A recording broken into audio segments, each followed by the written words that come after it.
The Western Cape is the most dangerous province in the country for children. Every week for the past 5 years, an average of 4 children have been killed and scores injured or attacked. The Cape Town Trauma Centre says after the provincial government refused to convene a judicial commission of inquiry into child safety, it decided to hold its own.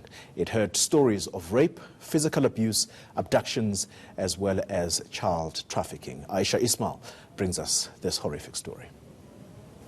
The final report by the People's Commission of Inquiry into the Safety of Children tells stories of children's pain and grief.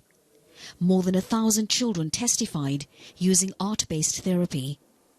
This trauma counsellor heard harrowing stories. The one that I found in particular very difficult to deal with was the young boy who had spoken about sodomy.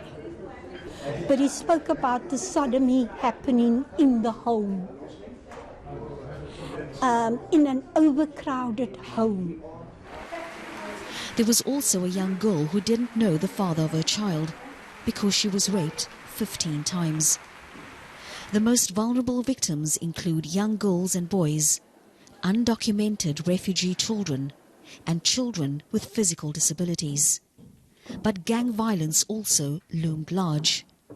This young mother's 14-year-old son was killed on his way to the shop in Mitchell's Plain. With the second gunshot going off, he ran between the two guys that were shooting, and one of the bullets caught him in the head, and whew. This report has no legal standing, but it's given a voice to many who would otherwise not have been heard. The question now is, will authorities listen? Aisha Ismail, Cape Town.